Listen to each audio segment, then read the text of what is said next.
Anda masih menyaksikan Breaking News. Pemirsa, Ratu Elizabeth II bertahta selama 70 tahun. Ratu Elizabeth menegaskan sumpah pengabdiannya seumur hidup kepada Inggris dan persemakmuran yang dibuatnya pada usia 21 tahun.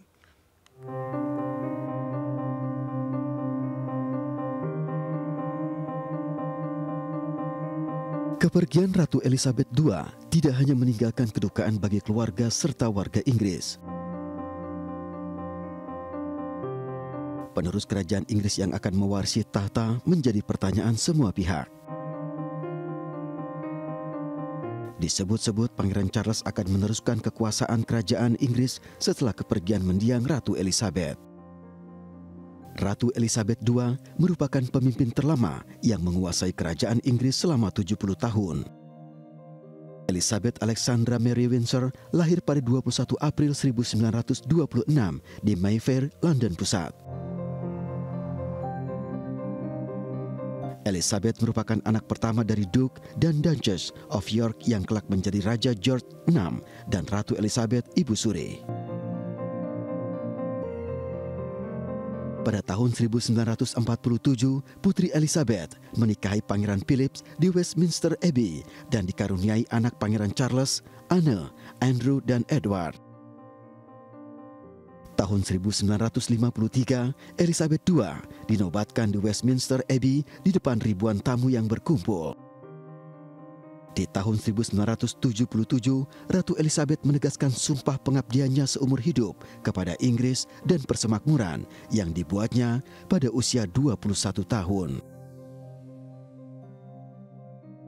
Sebagai raja terlama dalam sejarah, Ratu Elizabeth II membuat pemerintahannya lebih modern dan lebih peka terhadap perubahan publik meski mempertahankan tradisi kerajaan. Ratu Elizabeth II tetap teguh dalam menjalankan kewajiban kerajaan hingga akhir hayatnya. Selama kekuasaannya, Ratu Elizabeth II memiliki 14 Perdana Menteri yang ditempatkan ke dalam kekuasaan selama ia memerintah. Memasuki usia 96 tahun, Ratu Elizabeth mulai kerap mengalami permasalahan kesehatan dan mobilitas. Aktivitas terakhirnya, ia muncul ke permukaan publik saat menunjuk Liz Truss sebagai Perdana Menteri Inggris menggantikan Boris Johnson.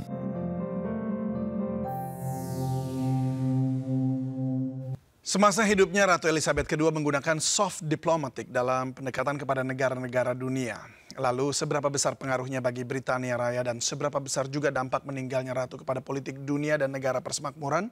Sudah bergabung melalui sambungan Zoom, Teguh Muhammad Hamzah Tayeb, Duta Besar Republik Indonesia untuk Britania Raya 2011 hingga 2015.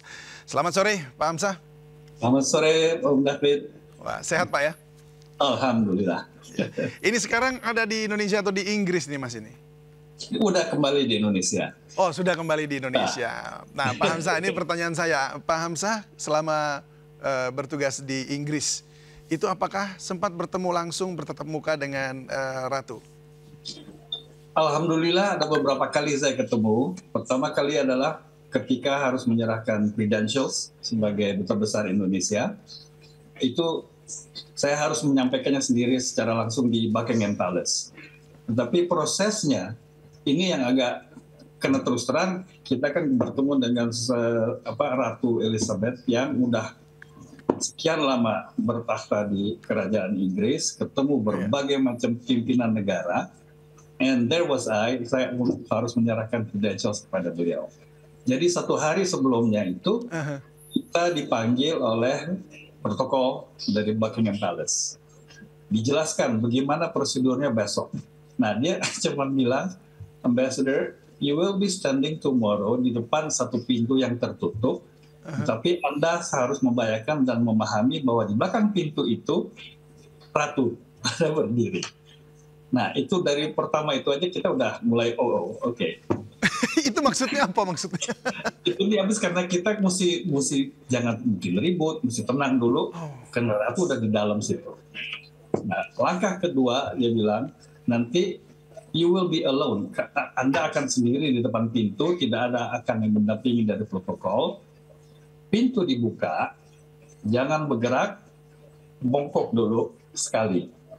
3 langkah maju, bongkok lagi, baru jalan di depan Ratu, bongkok, kemudian tunggu sampai ratu yang melonjorkan tangan untuk salam. Jangan kita yang mulai, tapi tunggu ratu. Oh, Jadi gitu. begitu caranya. Oh, gitu. Itu ya, protokolnya begitu. Itu yang kita disampaikan sama kepala protokol. Lama-lama kan kita jadi mesti mikir, jangan lupa kalau kita kacau ini. Itu yang bikin diri nervous. Tapi satu hal yang begitu kita jalani, begitu kita ketemu dan melihat beliau di depan, lama-lama dalam hati saya tuh, ini sih kayak ibu aja, ibu saya juga gitu. Oh, Di gitu. situ mulai tenang. Sikapnya sangat tenang, dia juga ya udah biasa terima tamu tentunya. Udah, kalau udah dia salam, kita serahkan credentials, nah baru kita terus ngobrol sedikit lah. Oh, gitu. Jadi pada saat itu bungkuk 3 kali ya? Jalan sedikit bungkuk 3 kali. Iya. Terus 3 kali. ngobrol bersalaman beliau yang harus lebih dahulu, lalu kemudian Ya. apa kata-kata yang mungkin masih diingat oleh Pak Hamzah yang keluar dari mulut Ratu Elizabeth? Ratu yang saya tidak akan lupa adalah, karena saya sampaikan nama ada di situ, Ratu beliau mengatakan, it is very unusual seorang anak dan ayah ditempatkan di satu negara yang sama. Karena ayah saya juga duta besar di Inggris tahun 90 sampai 93. Oh, gitu. Saya di Inggris 2012-2016. Jadi itu yang dikatakan oleh beliau. Itu saya agak terharu juga dengar begitu. Bahkan saya juga bilang, betul, Your Majesty, ini juga pertama kali bagi Indonesia di mana ayah dan anak berada ditempatkan di negara yang sama. Karena kita juga ada yang ayahnya di mana, putranya di negara lain sebagai duta besar. Tapi ini kan dua-duanya di London. Wow, jadi ini yang sangat dikenang ya. Nah, Ya. bagi Inggris sendiri, apakah itu menandakan ada sesuatu yang ada makna tertentu begitu? Nampaknya karena beliau yang menyampaikan itu kepada saya, and it's unusual. Jadi memang sesuatu yang saya sendiri dengarnya terharu. Iya, iya. Itu berarti kan catatan tersendiri ya. Beliau berarti sudah mengerjakan homeworknya dengan wah, ini kok bisa bapak anak ini. Tentunya saya juga yakin bahwa itu dapat informasi dari FCO ya, Kemlunya Pak Inggris, semua data, tapi bahwa dibaca semua dan diingat bahkan itu sesuatu hal yang yang memang membanggakan. Dan hal ini saya juga pernah sampaikan kepada ayah saya sebelum beliau meninggal. Iya, iya. Nah, ini sangat menarik sekali ya, karena memang beliau sangat detail berarti mengingat hal itu. Padahal waktu itu beliau pada saat itu umur berapa ya? 2012 itu berarti sekitar. Oh ya, berarti sekarang kan 86 tahun. Ya, 86 tahun pada saat itu. Baru pemerintahannya golden ya. Golden Jubilee waktu itu. Golden Jubilee. Wah, pas sekali. Tepat. Nah, Pak Hamzah, bagaimana Anda melihat sosok Ratu itu kemudian dikaitkan dengan masyarakat? Seperti apa penerimaan masyarakat terhadap Ratu di sana? Kalau masyarakat Inggris sendiri itu memang sangat mencintai Ratu Elizabeth II. Sikapnya, sifatnya, dan selalu mendekati rakyat. Pertemuan-pertemuan yang dilakukannya itu sangat dicintai. Itu bisa kita lihat dari reaksi masyarakat Inggris sendiri, baik di London maupun di tempat-tempat lain dari Inggris. Itulah yang kita selalu lihat secara, bukan hanya kalau ada acara-acara, tapi kalau dalam perjalanan beliau naik mobil, dan mobilnya itu juga kacanya tidak digelapkan, biasa bisa kita lihat ya. Kalau kita pas lagi di jalan dia lewat ya kita bisa ngawe-ngawe lah kalau kita mau ya. Dan hanya sedikit, cuma 2 polisi di depan. That's it. That's how she travels. Itu like daily seperti itu ya. Artinya ketika beliau keluar dari istana hanya dikawal dengan 2 pengawal saja. 2 pengawal, kacanya juga jernih, kita bisa lihat. Ya, artinya tidak terlalu jauh dari masyarakat ya. Dia sangat siap dekat, sangat dekat. Baik. Lalu beliau kan juga adalah pemimpin atas negara-negara persemakmuran yang kita ketahui juga ada dari negara-negara di Afrika seperti itu. Nah, itu negara-negara yang memang sempat juga diduduki oleh kerajaannya begitu. Nah, apakah dari mereka yang migran atau yang memang datang tinggal di sana bukan asli orang Inggris, bagaimana penerimaan mereka juga terhadap Ratu Elizabeth?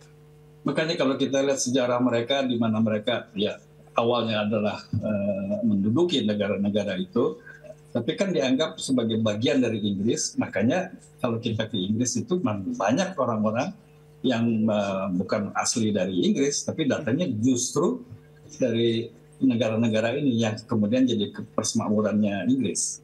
Karena dulu kan imperial, that was an imperial system, tapi setelah berubah mereka menjadi negara-negara yang lebih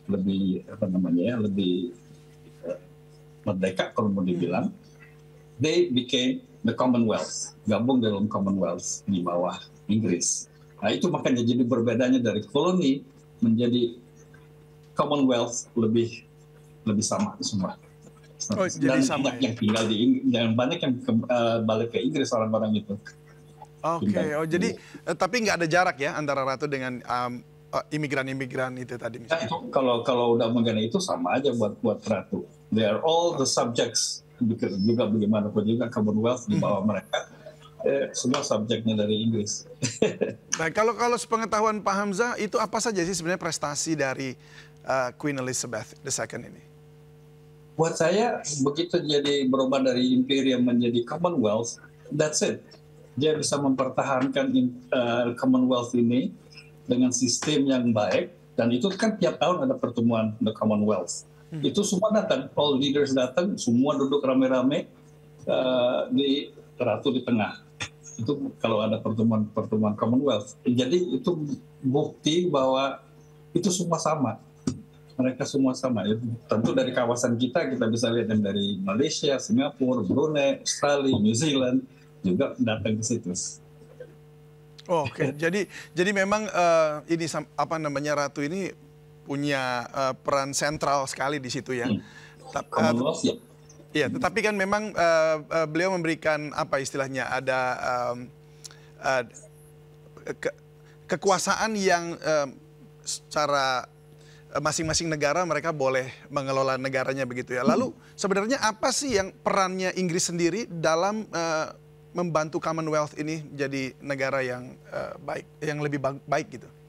Itu memang kelanjutan dari sejarah mereka sendiri kan, karena mereka yang dulu menduduki negara-negara atau teritori ini, kemudian mereka dapat kebebasan setelah setelah Perang Dunia Kedua kan dunia berubah total.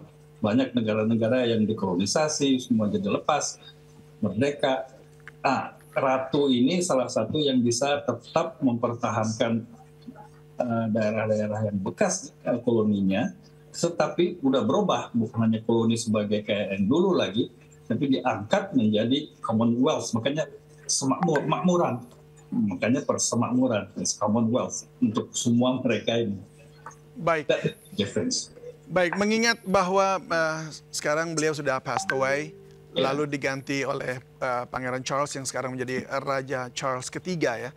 Nah, apa harapan publik menurut sepengetahuan dari Pak Hamzah?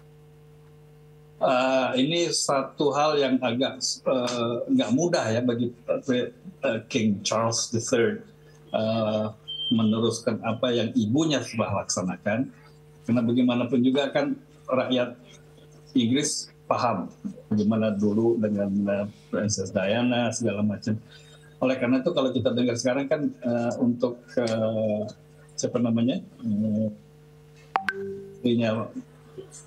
King Charles sekarang, ya, jadi Queen Consort. It's not Queen langsung, tapi Queen Consort. Sebenarnya semula itu dicarikan satu titel khusus Princess Consort. Tetapi begitu Princess Consort itu berjalan beberapa saat, Ratu terus sebelum meninggal, beliau mengatakan sampai ke apa kasih aja Queen Consort.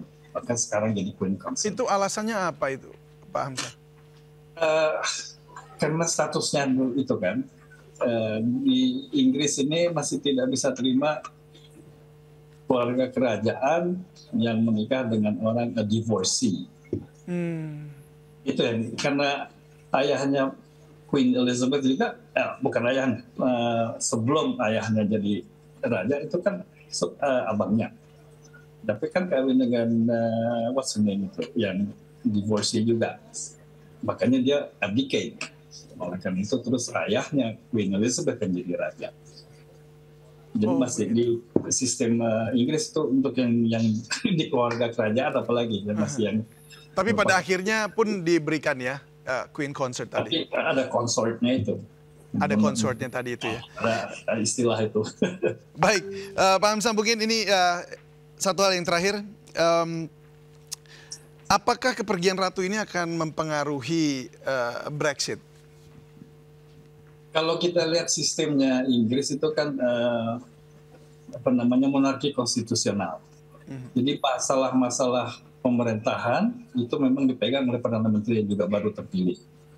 Nah, ada ketentuan juga bahwa dari keluarga kerajaan itu sesungguhnya jangan ikut campur di dalam soal-soal yang ditangani oleh pemerintah. Gitu. Oleh karena itu kalau Brexit itu merupakan suatu keputusan yang akan ditentukan oleh pemerintah, dalam hal ini Perdana Menteri yang baru. Gitu. Kalau kerajaan adalah sama sekali tidak ikut campur di dalam pemerintahan. Oleh karena itu kalau kita lihat walaupun ganti-ganti pemerintahan itu semua kan smooth saja. Karena Ratu nanti untuk menyampaikan di parlemen apa yang akan disampaikan itu sudah disusun oleh pemerintahan yang berkuasa pada saat ini. Artinya secara peta geopolitik Eropa juga nggak akan terlalu berpengaruh ya, karena memang hanya mengikuti dari parlemen dan juga Perdana Menteri yang memerintah saat ini. Iya betul. Oleh karena itu dari keluarga kerajaan itu juga mesti hati-hati. Ini juga mungkin satu ketentuan yang mereka tentukan, protokol wise yang udah ditentukan sendiri. Kerajaan jangan ikut campur dengan pemerintah. Makanya konstitusional, monarki konstitusional kepisah itu. Ya, untuk tidak intervensi ya. Baik, terima kasih Pak Teguh Muhammad Hamzah Tayeb, Duta Besar Republik Indonesia untuk Britania Raya 2011-2015. Salam sehat selalu, Pak. Salam sehat juga, terima kasih. Terima kasih. Ya, dan pemirsa, kami akan segera kembali masih seputar Queen Elizabeth II di Breaking News sesaat lagi.